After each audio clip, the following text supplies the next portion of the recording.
నమస్తే. మచిలీపట్నం రజకొప్పలానికి చెందిన RMP doctor విషయం అందరికీ తెలిసిన విషయమే.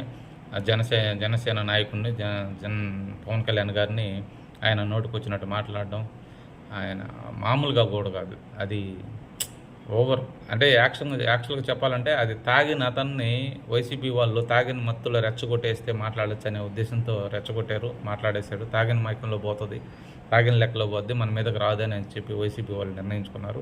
అందుకు అతన్ని అనవసరంగా రెచ్చగొట్టి పవన్ కళ్యాణ్ గారిని అనరాని మాటలు అనిపించేలాగా చేశారు. మన వాళ్ళు రియాక్ట్ అయ్యారు. నా ఉద్దేశం ఏంటంటే, మన పార్టీకి ఒక పద్ధతులు అనేవి ఉంటాయి, ఒక సంస్కారం అనేది ఉంటుంది. వాళ్ళ ఇళ్లల్లోకి వెళ్ళేసి వాళ్ళ ఇళ్లలో సామాన్లు పగలగొట్టడం, అవన్నీ ధ్వంసం చేయటం, అది మాత్రం కరెక్ట్ కాదనిపించింది. దయచేసి అర్థం చేసుకోండి. పార్టీకి పవన్ కళ్యాణ్ గారికి చెడ్డ పేరు తేవద్దు. అతన్ని చట్టానికి పట్టించటం, చట్టం ఏం న్యాయం చేస్తుంది ఏందనేది తర్వాత సంగతి. కానీ మనం అతన్ని అనవసరంగా కొట్టి వీడియోలు తీసి పెట్టడం అనేది అవతల వాళ్ళకి మనకి ఏం తేడా లేదనిపిస్తుంది అలా చేస్తే. అది వైసీపీ సంస్కృతి.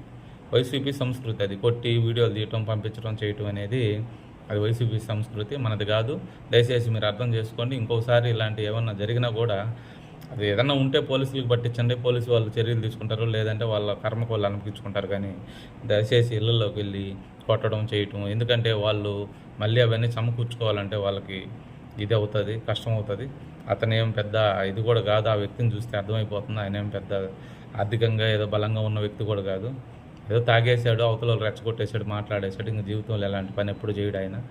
దయచేసి అర్థం చేసుకొని మన పవన్ కళ్యాణ్ గారికి, మన పార్టీకి చెడ్డ పేరు తేవద్దనేసి విన్నవించుకుంటున్నా.